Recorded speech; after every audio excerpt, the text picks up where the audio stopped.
Boa noite pessoal. Hoje um sábado, dia 8 de junho, 18h22, estamos aqui para falar sobre os palpites para a oitava rodada do Campeonato Brasileiro Betano 2024. E o que podemos falar sobre? Eu estou experimentando um novo modelo de gravação de vídeos, ou seja, um modelo onde eu vou postar um vídeo falando mais, analisando as notícias que teve durante o dia dos confrontos de futebol e como isso pode ser que afete o clube ou não, porque agora temos que levar muito em consideração a parte do extracampo, que querendo ou não tem um peso muito grande. E agora eu vou tentar gravar gravar um vídeo menor, mais curto, de faixa de 5 a 10 minutos, apenas dando os palpites, sem muita conversa, sem muito blá blá blá, uma coisa direto e reto, pá e pum, pá e bola, ligeirinho, tocou, passou, bateu, é gol, beleza? Então desse jeito a gente vai começar com Atlético Goianiense e Corinthians. Atlético Goianiense e Corinthians vem de um empate, se eu não me engano, ou é uma derrota para o Juventude no meio da semana por rodada atrasada do Campeonato Brasileiro. O Corinthians vem de uma derrota dentro de casa para o próprio Botafogo. Como eu já disse, o Corinthians joga muito bem quando o time é mais fraco, mas quando o time é um pouco mais organizado, a derrota quase sempre está vindo. Fora o imbróglio financeiro que está passando até no jornal do Datena ontem, com o caso da rescisão de contrato da patrocinadora, porque tem um laranja envolvido. Tem a perca do goleiro, que o goleiro já vai sair, talvez sendo não provável dele jogar na terça-feira contra o Atlético Goianiense, vai sair para o Nottingham Forest. Eu bato palmas para aqueles que nas suas redes sociais pediram Cássio fora. Eu bato palmas. Certo? O cara perdeu um ídolo de 12 anos para um cara que não conseguiu ficar 12 semanas no gol de um time. E ele estava doidinho para jogar. Nem vou falar nada. É o amadorismo que a gente tem na direção de um clube. Um amadorismo. Porque até quem joga videogame sabe que não pode funcionar as coisas desse jeito. Não pode. Então, levando noves fora, para cima e para baixo, eu ainda aposto no Corinthians, por causa até da sua colocação mesmo do brasileiro, como nos últimos 5 confrontos onde o Corinthians tem 10 pontos. Mas apenas isso, porque em si o Corinthians e o Atlético Goianiense vêm muito iguais nas suas pontuações. Certo? Próximo jogo, Juventude e Vitória. Juventude vem aí de uma vitória por 1 a 0 de uma rodada atrasada, enquanto o Vitória vem com sua briga incessante contra o Cuiabá para saber quem é o pior time do Campeonato Brasileiro. Não podendo ser diferente, eu coloco aqui um dupla casa no Juventude. É um time que vem vendendo seus jogos caro demais. Fluminense que o diga, que já sofria um certo tipo de pressão antes do goleiro Fábio entregar aquele gol no pé de Jadson. Então, assim sendo, eu coloco dupla casa do Juventude. Botafogo e Fluminense. Botafogo passa por uma ótima fase, conseguindo a vitória, como já foi dito, em cima do Corinthians, enquanto o Fluminense trouxe apenas o empate na sua casa. Quando você empata na sua casa contra o Juventude é ruim, sendo que você saiu na frente. Então, complica um pouco. Teve a chegada no Fluminense de Thiago Silva, contou com mais de 50 mil pessoas, 55 se eu não me engano, mas isso não entra tanto agora. Thiago Silva provavelmente deve passar suas férias e só estrear no mês que vem. Levando em consideração esses dados e que o Fluminense, a única coisa que tem melhor do que o Botafogo é sua própria pontuação jogando contra o Botafogo no Newton Santos, mas isso não é ponto, não chega a pontuar tanto, eu coloco dupla casa do Botafogo. Bragantino e Atlético Mineiro. O Bragantino e o Atlético Mineiro não vêm passando por uma fase boa, principalmente o Atlético Mineiro, que deu aquela empolgada com o Milito no começo do comando dele, mas deu uma baixada já na bola nos últimos jogos. É tanto que o Bragantino, nos últimos 5 jogos, pontuou mais do que o Atlético Mineiro, e o Bragantino fez 9 pontos. Levando em consideração isso e a classificação do Campeonato Brasileiro, que o Bragantino ainda se sai muito bem, e ainda que o Bragantino dos últimos 5 jogos contra o Atlético conseguiu ganhar. Dos últimos 5 jogos em casa conseguiu marcar 13 pontos, enquanto o Atlético Mineiro conseguiu apenas 9, eu ainda coloco um dupla casa no Bragantino. O próximo jogo a ser falado é Cruzeiro e Cuiabá. Cruzeiro, eu trouxe a mesma perspectiva dele da rodada passada. Continua sendo um time organizado depois da entrada do técnico Seabra, porque enfrentava o São Paulo de Zubeldia. Nesse mesmo motivo, o Cruzeiro agora vai enfrentar o último colocado do Campeonato Brasileiro, podendo ser que mude alguma coisa, já que o Cuiabá joga hoje contra o Criciúma com rodada de jogo atrasada. Então, eu acho nesse caso que o Cruzeiro consegue vencer, pode colocar um dupla casa por aí que vai dar. Atlético Paranaense e Criciúma. Atlético Paranaense teve um começo muito bom, chegou a liderar o campeonato até a rodada passada.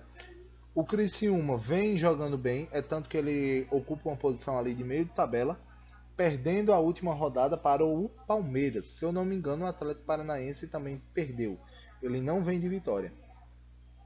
Nesse meio, o Criciúma, como eu disse no jogo passado, o Cuiabá e o Criciúma jogam hoje à noite por rodada atrasada, e o Atlético Paranaense joga com o Criciúma semana que vem, se eu não me engano, terça ou quinta-feira, porque nossa rodada começa na terça e só acaba na quinta, não tendo jogo na quarta-feira, certo?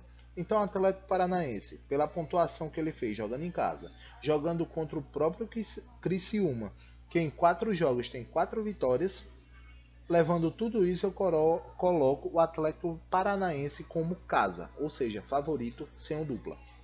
O próximo jogo vem a ser Flamengo. O próximo jogo vem a ser Flamengo e Grêmio. O Flamengo vem passando por uma boa fase, até agora eu não vi derrotas depois que ele conseguiu a vitória sobre o Corinthians para variar. O Grêmio vem passando pelaquela parte, por exemplo, essa semana, hoje, inclusive, ele tem um jogo contra o Estudiantes precisando ganhar ou então empatar ou perder, que aí depende da colocação dele. Se ele ganhar, ele passa em primeiro na chave. Se ele perder ou empatar, ele passa em segundo. Tem uma diferença aí muito grande das chaves que ele vai cair, a chave A e a chave B. Dizem os especialistas que a chave B é mais difícil do que a A, mas eu nunca percebi muito quando um time escolhe qual time ele quer enfrentar na frente, isso dá certo. Voltando ao jogo em si, Flamengo e Grêmio. O Flamengo dos últimos 5 jogos ganhou os 5. Dos últimos 5 confrontos com o Grêmio fez 10 pontos, ou seja, 3 vitórias e um empate e uma derrota. Dos últimos 5 jogos em casa ganhou 4, perdeu apenas uma. E jogando contra o Grêmio dentro do Maracanã ganhou todos os 5 jogos. É primeiro, liderando com 14 pontos e apenas oitavo. E é oitavo jogando em casa com 6 pontos. Com isso, as minhas pontuações, as odds ali levam que o Flamengo consegue essa vitória em cima do Grêmio, certo? Então eu colocaria um casa favorito, sendo esse o segundo favorito da rodada, junto com o Atlético Paranaense. O Internacional e o São Paulo. O São Paulo, após a entrada de Zubeldia, é o time que mais está entregando, conseguindo o Atlético Mineiro tropeçar nas próprias pernas e deixar essa pontuação acima com o São Paulo. Na última rodada, o jogo foi muito condicionado pelo gol que Lucas Moura fez com cobrança de pênalti logo no começo, e isso fez o Cruzeiro ter que correr atrás o tempo todo, não tendo tempo de jogar de igual para igual. Nesse atual jogo vem Internacional e São Paulo, e é um jogo parelho, porque o Internacional tem a pontuação de jogando no Rio Grande do Sul, infelizmente não jogará no seu próprio estádio, o mando vai ser em outro lugar, e a pontuação do campeonato, sendo que o Inter é 4 colocado com 13, pontuam ao seu favor, mas o São Paulo tem pontuações melhores. Com os últimos 5 jogos o São Paulo fez 13 pontos. Os últimos 5 jogos jogando fora de casa, o São Paulo incrivelmente ganhou todos os 5, já que o São Paulo na temporada passada era conhecido como time home office, ou seja, só jogava em casa. E isso leva o São Paulo para tentar conseguir, eu acho, ao meu palpite, conseguir mais uma vitória. Certo? O Zubeldia vem trabalhando muito bem, sem ter medo de trabalhar, sem ter medo de mexer, colocando realmente a cara a tapa. E o Internacional, até o momento, está preocupado com a Libertadores. É tanto que hoje, às 9h30, tem o último jogo do grupo contra o Delfim. E esse último jogo vale muito, porque está valendo a vaga no playoff. Se eu não me engano, o Internacional ainda passa apenas em segundo, tendo que disputar um playoff para poder chegar à fase de oitavas de final da Sul-Americana. Então pode colocar aí um dupla fora. Isso. O próximo jogo vem aí um clássico nordestino, Bahia e Fortaleza. Bahia eliminado no meio de semana para o CRB, no final da semana passada para o CRB. O Fortaleza passando no meio de semana, conseguindo ganhar 2-0 ao CRB. A diferença é, o Fortaleza joga amanhã às 4 da tarde, valendo o título pela Copa do Nordeste. É um jogo para começar a concentração, tanto que o Fortaleza entrou muito concentrado no primeiro tempo da Copa do Nordeste, não levando gols, e então partindo para o ataque no segundo tempo, sabendo que o CRB é um time que joga muito bem na área dos pênaltis. Tem um goleiro muito bom e muito promissor quanto a esse fato. Então tem esse porém, o Fortaleza joga no final de semana e o Bahia tem a semana livre até o jogo contra o próprio Fortaleza. Levando isso em consideração e também a campanha que o Bahia vem fazendo no Campeonato Brasileiro, que é de encher os olhos, afinal ele é segundo com 14 pontos atrás apenas do Flamengo, mas empatado em pontos do mesmo jeito, e o Bahia jogando em casa mostra sua força, tendo 12 pontos nos últimos 15 disputados e ganhando 10 pontos em cima do mesmo Fortaleza, quando o clássico é lá na Fonte Nova. Então eu colocaria um dupla casa do Bahia e Fortaleza. Para finalizar a oitava rodada, nós temos Palmeiras e Vasco. O Palmeiras vem aí de uma vitória contra o Criciúma, 2-1. O Vasco vem de uma derrota acachapante que o Flamengo deu em cima dele, sendo um placar de 6-1 que muita gente não esperava. E o técnico novato, o senhor da boina, Pacheco, conseguiu a proeza de estar apanhando no primeiro tempo de 3-1 e simplesmente começar o segundo tempo não fazer nenhuma mudança defensiva e com menos de 10 minutos, eu acho, ou foi 15, levar o quarto gol que levou a goleada, porque depois ele não continuou recuando, ele continuou com o time formado do mesmo jeito. Levando isso em consideração e fora o imbróglio que se passa fora das quatro linhas, na parte da diretoria, um imbróglio com a 777, fora o imbróglio que está acontecendo, o Vasco também não passa por uma boa fase técnica. O Palmeiras, diferente disso, vem ali brigando para saber se Luan vai ser vendido, se não vai. Hendrick já embarcou com a seleção, não volta mais, já teve a despedida. Estevão estava para ser vendido, tem outro menino que também vai ser vendido. Isso deixa o técnico português louco da vida, porque ele também quer reforços. Felipe Anderson provavelmente chega após as férias do meio do ano, chegando em julho. Mas olhando o jogo em si, Palmeiras e Vasco, eu só não vou apontar o Palmeiras como extremo favorito, porque o Vasco tem, na verdade o Vasco tem a mesma colocação que o Palmeiras quando joga em casa. O Palmeiras tem a mesma colocação que o Vasco quando joga fora. E isso faz ele não cravar ali o favoritismo. Então pode colocar um dupla casa do Palmeiras.